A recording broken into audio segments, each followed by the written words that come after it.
मकान बनाने वाले मिस्त्री मजदूर अनपढ़, कार मोटर बाइक ठीक करने वाले मैकेनिक अनपढ़, घर में बिजली की वायरिंग ठीक करवानी हो या फिर एक स्विच तक लगवाना हो तो अनपढ़ से लगवाते हैं।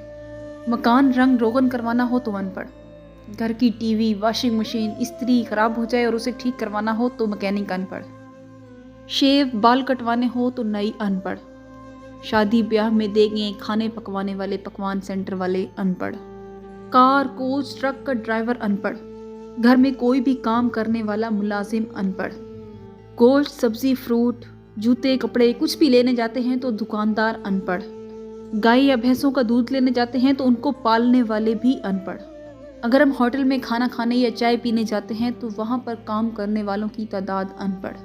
लिखी हुई लिस्ट में अक्सरियत उन्हीं की तादाद है जिन्होंने कभी स्कूल का मुंह भी नहीं देखा।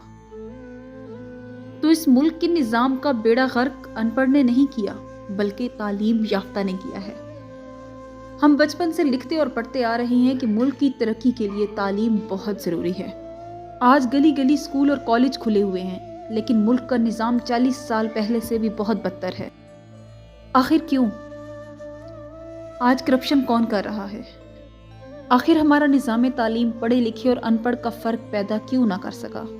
और आखिर वो कौन सा इल्म था जिसके बारे में हमारे प्यारे नबी हज़रत मोहम्मद सल्लल्लाहु अलैहि वसल्लम ने फरमाया था कि इल्म हासिल करो माँ की गोद से लेकर कब्र तक। अनपढ़ जिनका जिक्र मैं पहले कर चुकी हूँ आपको जलील कभी नहीं करेगा, लेकिन अगर आप बैंक थाना ऑफिस कचहरी कहीं भी चले जाएं तो ये डिग्री वाले आपको बहुत जलील करते हैं। माजरत के साथ फैसला आपने करना है कि शोबे ज़िंदगी का हर काम अनपढ़ कर रहे हैं, ये सिस्टम चला रहे हैं, तो तालीमी इदारों और डिग्री ने क्या किया?